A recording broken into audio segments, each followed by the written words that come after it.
Hey guys, it's Simon from SimonsRants, and I wanted to try something a little bit different today. So I don't really do movie reviews of new movies as they come out because I don't get to see them until they already come out.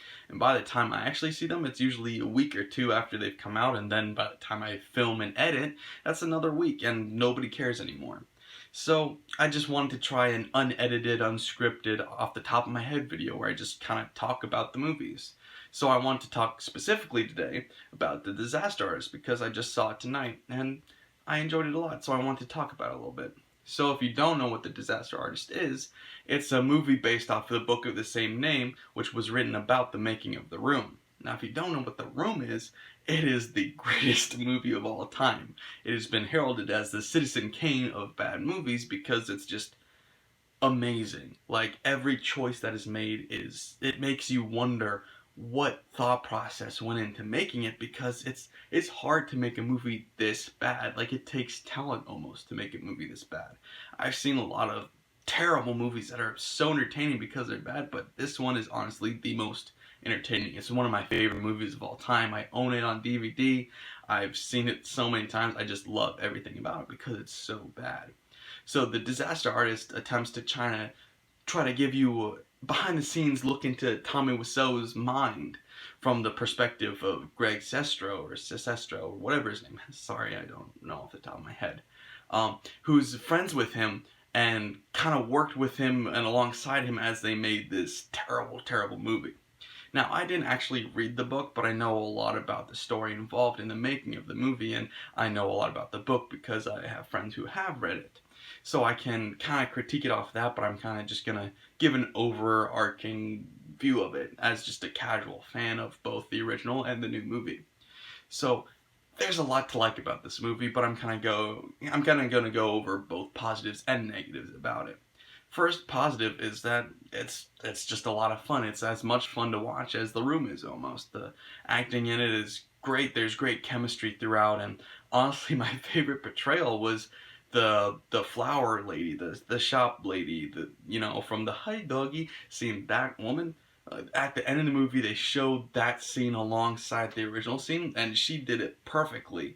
And throughout the movie, you'll see people do performances that are really close, but she was, I think, the best one. I know it was just one scene, but it was just a little thing in there that I thought was really good.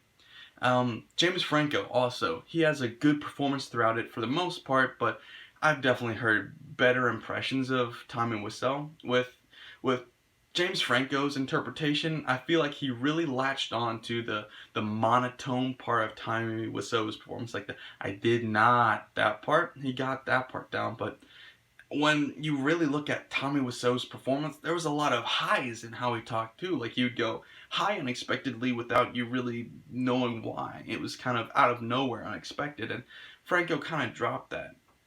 But Franco, for the most part, was really good. He's a great actor, and you could see, once again, when they did the shot versus shot from the remake to the original, you could really see that he was attempting to get the hands in the right spot, the emotions right, and everything, and he was trying. Biggest pet peeve is honestly Dave Franco in this movie. I thought was just not good at all at portraying Greg. He was a fine actor. He was fine at portraying a person doing these things, but I really never felt reminded of Greg at all while watching this movie, and it was confirmed when they showed the clips alongside each other.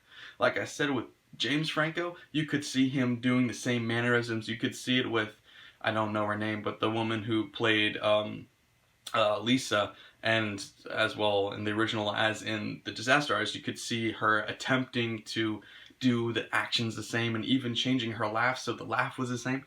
But when you compared Greg's performance to Dave Franco's performance, they were nothing alike. Sure, they were saying the same things, but his voice sounded different, his mannerisms were completely different, and he doesn't really look like him either, so it kind of just asks the question, why was he even in this movie at all?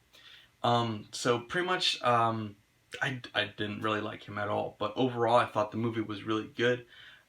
It gave you a lot of insight that it was fun to watch, to see the manic performance of this guy as he's just going through life. And I know it's been said by a lot of other critics, but he's kind of thought of as just a crazy guy. But when you see this movie, you kind of relate to him too, and that's impressive that they can make such a abstract, weird, alien type person so relatable, and you actually feel for him at times. You're like, oh, I can relate to that. He's trying so hard to be something that he's not good at, and he wants to be though, and you can relate to that because we all have dreams, and most of us we don't really reach most of those dreams. Whether or not we actually reach any of them, there's still a lot of dreams that we leave by the wayside, and that's kind of we can all relate to Tommy Wiseau in that way in this movie. I do wish that there was a longer time that they could have taken with this, because there's definitely things that they left out. There's definitely things that they kind of skimmed over, and I hope there's a director's cut that's going to come out. Hope there's a longer version where they can look more in depth into some of these things, because they really do skim over a lot of the production details.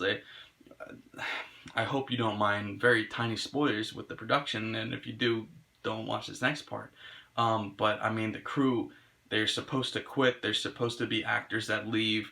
There's supposed to be a big deal made out of the fact that he fires his crew, but there's like a 30-second clip about it.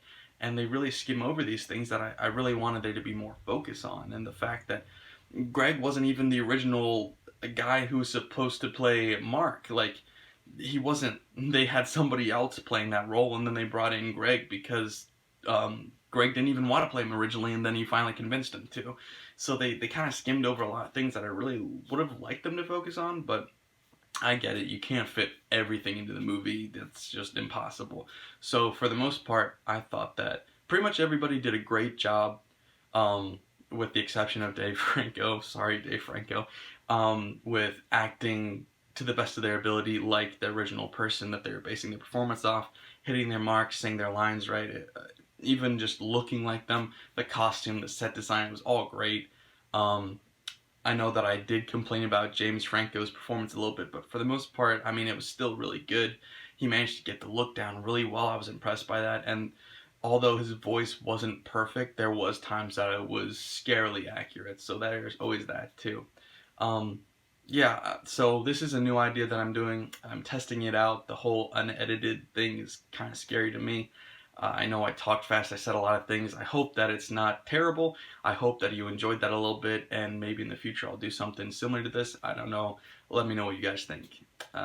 Yeah, cool. Thanks. Bye.